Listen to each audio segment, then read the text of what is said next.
تم نے جو کچھ سیکھا ہے وہ خود نہیں سیکھا، وہ تمہیں اللہ نے لیا ہے، وہ بہت تھوڑا بھی ہے۔ فَفِرُّوا إِلَى اللَّهِ، میری طرف دوڑ لگاؤ، میرے پاس آؤ، میرے پاس تمہیں زندگی کا حل ملے گا۔ تمہیں ایک رسول میں نے بھیجا ہے، تمہیں تکلیف میں دیکھ کر اسے دکھ ہوتا ہے، تمہاری خیر خواہی کا اسے حرص ہے۔ اللہ نے کسی انسان کو اپنے صفاتی ناموں سے نہیں نوازا اور اپنے نبی کو اپنے دو صفاتی نام عطا فرمائے، بالمؤمنین رؤوف الرحیم۔ ایک طرف اللہ کہتا ہے تیرا رب رؤوف الرحیم ہے، اور زمین پر کہتا ہے میرا محبوب بالمؤمنین رؤوف الرحیم۔ اگر مجھے اور میرے حبیب کو چھوڑ دو گے تو اللہ اپنے حبیب سے کہہ رہے ہیں، ان سے کہہ دو فقل حسبی اللہ، نہ مانو میرا رب مجھے کافی ہے۔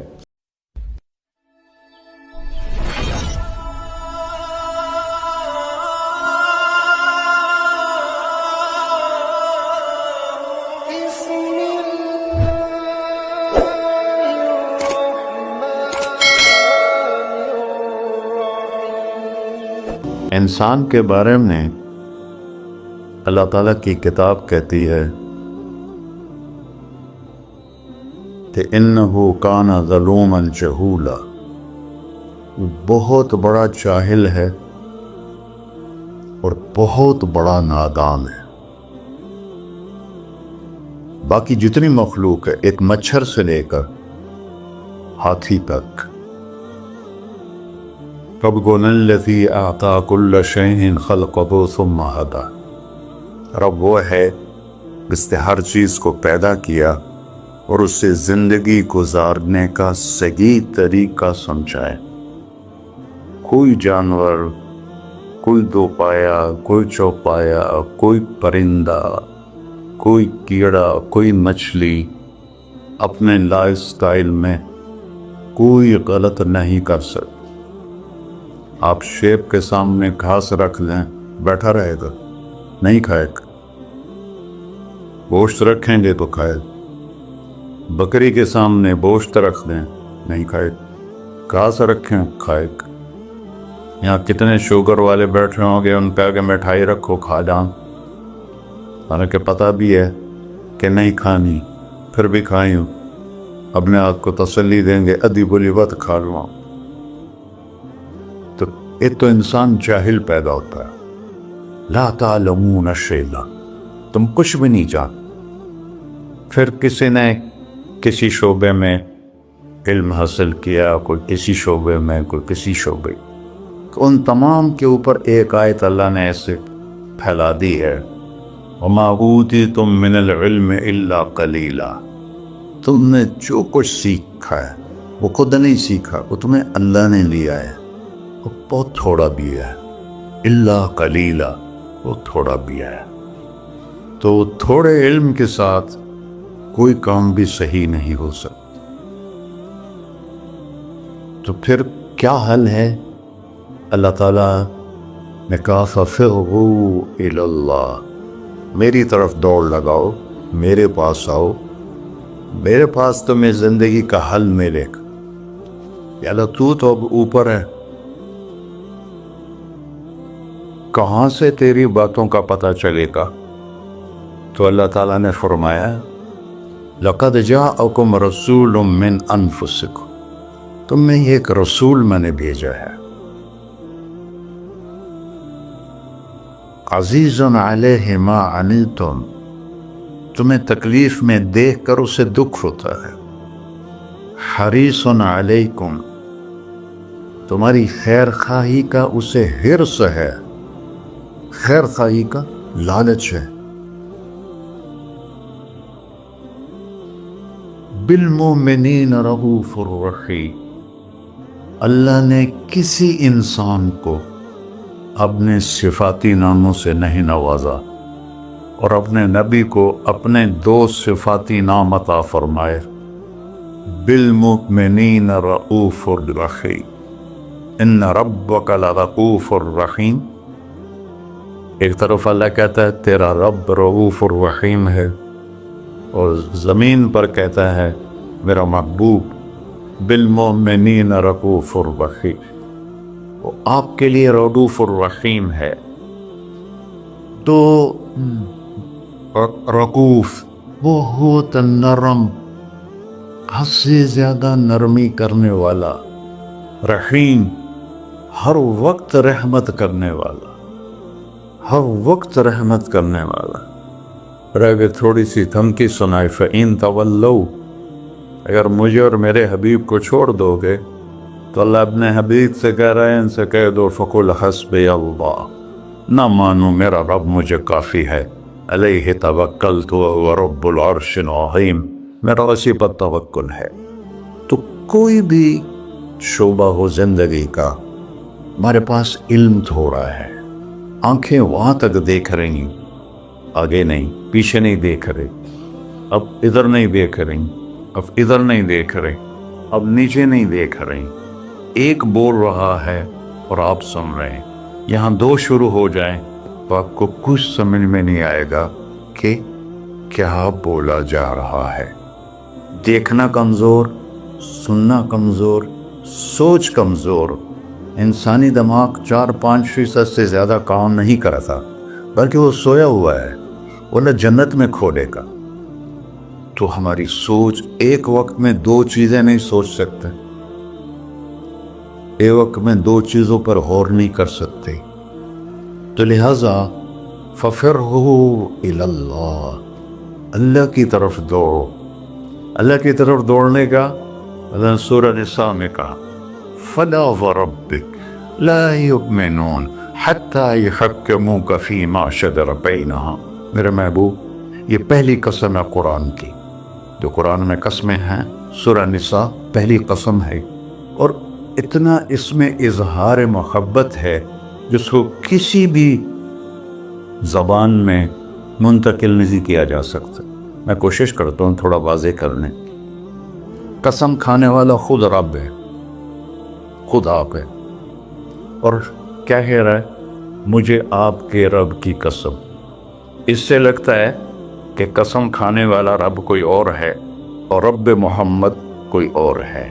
عربی میں جب اظہار محبت کو پیک پہ پہنچایا جائے، جس کے آگے اوپر کوئی چوٹی نہ ہو ہمالیہ کی طرح، تو وہاں یہ تکلم کا سلیقہ اور طریقہ ہوتا ہے جس کو اللہ نے صرف اپنے حبیب کے لیے استعمال کیا، فدا و رب، مجھے آپ کے رب کی قسم۔ سبحان، نہیں، میں اس کو جو محسوس کر رہا ہوں وہ میں آپ کو بتا نہیں سکتا ہوں۔ جب اللہ نے مجھے عربی پڑھنے کی توفیق نصیب فرمائی، کہاں گورنمنٹ کالج اور کہاں گانا بجانا، کہاں اللہ نے راستہ موڑ دی، تو یہاں اتنا اظہار محبت ہے جس کو سمیٹا نہیں جا سکتا۔ تو اس کے بعد ہے فلا و ربک، مجھے آپ کے رب کی قسم۔ اللہ اپنی قسم کیسے اٹھا رہا ہے؟ اپنے نبی سے جوڑ کر، مجھے آپ کے رب کی قسم۔ یہ آباد والوں کو بتا دو، جب تک آپ کی غلامی نہیں کریں گے میرے نظروں میں کوئی حیثیت نہیں ہے، شاید برج خلیفہ سے بھی بڑا ٹاور بنا دیں، کوئی حیثیت نہیں۔ یہاں حیثیت کا سکہ محمدیت پر ہے، نہ کہ پیسے پر، نہ کہ شکل و صورت پر، نہ کہ کسی اور نسبت کا، ایک ہی سکہ ہے، وہ ہے محمد و رسول۔ جب ہمارے نبی تشریف لے گئے معراج، تو آپ نے عرض کی، یا اللہ، اتخذت ابراہیم خلیلا وموسیٰ کلیما وعلنت لداود الحدید وسخرت لسلیمان الریاح واحیت لعیسی الموتى فماذا جعلت لی؟ یا اللہ، یہ معراج موسیٰ علیہ السلام نے کہا ارنی انظر الیک، تھوڑا اپنا نظارہ تو کرا دے، تو اللہ تعالیٰ نے کہا لن ترانی موسیٰ، تیرے بس کا نہیں ہے۔ موسیٰ علیہ السلام لاڈلے نبی تھے، ہمارے نبی نے فرمائے، وہ اللہ سے ضد کر لیتے تھے کہ نہیں، ایک اور ہی تو دیکھنا ہے۔ کہا اچھا ٹھیک، میں پہاڑ پہ تجلی ڈالتا ہوں، وہ کھڑا رہے گا تو بھی دیکھ لے۔ فلما تجلی ربہ للجبل، اب یہ عرش کے اوپر سے تجلی آئی ہے، پہاڑ پہ پڑی ہے. جالہو تکا, پہاڑ ریت بن گیا. وخر موسیٰ صاعقہ, اور موسیٰ علیہ السلام بے ہوش ہو کے یہ گئے. پتہ نہیں کتنی دیر بولے گئے. جب ہوش میں آیا تو کہنے یا اللہ میری توبہ ہوں میں نہیں آتا. اور یہاں سارے پردے ہٹا کر اللہ اور محبوب آمنے سامنے, اور وہ انہی آنکھوں سے دیکھ. جنت میں اللہ نئی آنکھ دے گا جس سے ہم اللہ کو دیکھیں گے, نئے کان دے گا جس سے ہم اللہ کی سنیں. میرے محبوب تو اسی دنیاوی آنکھوں سے اپنے اللہ کو ایسے دیکھ رہے ہیں. اور میرا رب کیا پروٹوکول دے رہا ہے. آپ لوگوں کا کیا پروٹوکول ہے؟ آج جھنڈے ہوتے ہیں, کل جیل ہوندی. تو میرا رب کہہ رہا ہے السلام علیک ایھا النبی ورحمۃ اللہ وبرکاتہ. کیا سلام پیش کیا میرے اللہ اپنے بندے کو. عبد ہے, عبدہ ورسولہ. عطیات میں پڑھتے ہیں وَأَشْهَدُ أَنَّ مُحَمَّدًا عَبْدُهُ وَرَسُولُهُ, اللہ کے بندے ہیں, رسول ہیں. اللہ کہہ رہا السلام علیک ایھا النبی, اے عزت والے نبی, ایھا نبی, ورحمۃ اللہ, میری رحمت, وبرکاتہ, اور میری برکتیں. اور میرے ماں, اگر اللہ, حدیث میں آتا ہے اگر اللہ ایک تجلی پوری کائنات پہ ڈال دے عرش سے لے کر نیچے تک, تو جتنی یونیورس ہے, صرف دنیا نہیں, جتنی یونیورس ہے جل کے راکھ ہو جائے گی, راکھ ہو جائے گی. اور جو آج تک ناسا والوں نے ڈھونڈا ہے وہ 3% ڈھونڈا ہے, 97% بلیک ہے. اس کی ناسا کی رپورٹ ہے, غلط ہے یا صحیح ہے انہی کے ذمے. یہاں سے جہاز اڑے روشنی کی رفتار 3 لاکھ کلومیٹر فی سیکنڈ, 3 لاکھ کلومیٹر فی سیکنڈ اڑے, اور یہاں تک 90 ارب سال اڑتا رہے تو یہ 3% کور ہوگا. تو جو 97% ہے پھر تو نظر ہی نہیں آتا ہے. تو میرے نبی نے فرمایا کل کائنات جل کے راکھ ہو جائے گی. اور میرے رب نے پردہ ہٹایا اور اپنے حبیب کو اپنا آپ دکھایا. وہ انہیں دیکھ رہے ہیں, یہ انہیں دیکھ رہے ہیں. ہوش و حواس میں بات ہو رہی ہے. اتنی بڑی ہستی کو چھوڑ کر آپ لوگ یا میں کیسے صحیح راستے پہ چل سکتے, جن کا علم کی انتہا ہے اللہ, اور جس نے اللہ کو دیکھ لیا ہو اس کے علم کو کوئی پہنچ سکتا ہے؟ پھر آپ نے فرمایا جیسے میں آگے دیکھتا ہوں میں پیچھے بھی دیکھتا ہوں. اللہ مجھے پیچھے بھی دکھاتا, آگے بھی دکھاتا. آپ نماز پڑھا رہے تھے, نماز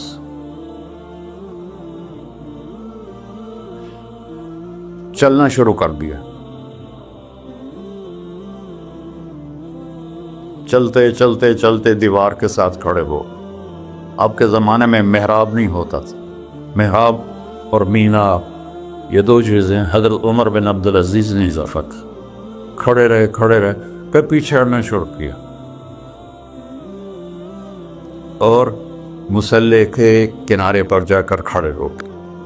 اب سارے صحابہ پریشان کہ ایک ہی ہو گیا, پہلے تک کبھی ہوا نہیں. تو جب آپ نے سلام پھیرا کہ یا رسول اللہ یہ آپ نے کیا کیا نماز کے اندر, ہماری تو سمجھ سے باہر ہے. آپ نے کہا جب میں آگے بڑھا تو مجھے جنت نظر آ رہی تھی, اور اس کے انگوروں کے گچھے اس کی دیواروں کے باہر نظر آ رہے تھے. ان کو دیکھ کے میں آگے چلا. اور جنت کہاں ہے؟ 7ویں آسمان پہ فاؤنڈیشن, بغیر لوہے, بغیر بجری کی, بغیر سیمنٹ کے, بغیر یہ اینٹوں کے, اللہ کے امر کی فاؤنڈیشن ہے, اور اس کی چھت اللہ کا عرش ہے. اور پھر وہ 7ویں آسمان سے ادھر بھی باہر نکلی ہوئی ہے, جیسے اب لنڈر ڈالتے ہیں, ادھر بھی باہر نکلی ہوئی ہے, ادھر بھی باہر نکلی ہوئی ہے. اور اس دنیا کو جتنا بھی آپ آباد کر لو یہ ہو بھی تو نہیں, نہ مٹنا تو ہے اس نے, کہ اس کو بنانے والے نے آبادی کے لیے بنایا ہی نہیں ہے. ہاں چند دن کے لیے آئے ہیں تو اپنی ضرورتوں کو اللہ رسول کی منشا کے مطابق پورا کریں اور جائیں اپنے گھر. تو میرے نبی وہ دیکھ رہے ہیں, اور پھر کہنے لگے آپ پیچھے کیوں ہٹے؟ کہ پھر اللہ نے مجھے جہنم دکھائی. جہنم کہاں ہے اس کو میرے نبی نے فکس کر کے بتایا جیسے جنت کو بتایا؟ نہ، اللہ نے بتایا ہے وہ بھی اوپر ہی. کب مجھے جہنم نظر آئی، اس کے شعلے نظر آئے تو ڈر کے میں پھر پیچھے ہٹ گیا. اب بتاؤ، جو اتنی بڑی آنکھ رکھتا ہو آپ اس کی بات کو نہ مانیں اور بازار کی بات مانیں تو ہم سے بڑا کوئی بیوقوف ہے؟ میرا نبی کہتا ہے، میرا اللہ کہتا ہے، اللہ سود کو مٹاتا اور صدقے کو بڑھاتا ہے. آج کے سب تاجروں کا ذہن ہے بینکوں کے بغیر ہم کام کیسے کریں گے. تو میرے تو میں ایک حدیث بیان کر رہا تھا کہ یا اللہ میرے لیے کیا ہے؟ تو اللہ تعالیٰ نے فرمایا آپ کے لیے وہ ہے کسی کے لیے. اولیس قد اعطیتک افضل من ذلک کلہ، میرے محبوب آپ کو تو میں نے وہ دیا ہے جو کسی کو بھی نہیں دیا. یا اللہ کیا دیا ہے؟ کہا اللہ ذکرت الا ذکرت معی، قیامت تک تیرا نام میرے نام کے ساتھ جڑ گیا ہے کہ یہ جدا نہیں ہو سکتا. لا الہ الا اللہ بولو آگے. لا الہ الا اللہ کے ساتھ 1.25 لاکھ نبی جڑے، آدم بھی جڑے، شیس بھی جڑے، ادریس بھی جڑے، نوح بھی جڑے. لیکن جیسے کسی کا ٹرانسفر ہو جاتا ہے تو نیم پلیٹ تبدیل ہو جاتی ہے. ہر نبی کے جانے کے بعد کلمے کا دوسرا حصہ اس کے نام کے ساتھ تبدیل ہو جاتا تھا. لیکن اللہ نے فرمایا میرے محبوب قیامت کا دھماکہ بھی تیرے نام کو مجھ سے دور نہیں کر سکتا. اللہ ذکرت الا ذکرت معی، قیامت تک تیرا نام میرے نام کے ساتھ جڑ گیا. وشرحت لک صدرک، میں نے آپ کا سینہ کھول لیا. ورفعت لک ذکرک، میں نے آپ کے نام کو بلند کر دیا. وجعلتک فاتحا وخاتما. یہ دو عجیب صفت ہیں. اب لوگ پہلے آئے ہیں، میں بعد میں آیا. اب میں پہلے کہلا سکتا ہوں؟ میں تو پہلے آیا نہیں، میں تو بعد میں آیا. اور کچھ لوگ میرے بھی بعد آئے ہیں. جو پہلے آئے ہیں وہ بعد میں نہیں کہلائے جا سکتے، جو بعد میں آئے ہیں وہ پہلے نہیں کہلا سکتے. اور میرا رب کہہ رہا ہے جعلتک فاتحا، ابتدا کرنے والا بھی تو ہے، وخاتما، اور انتہا کرنے والا بھی تو ہے میرے محبوب.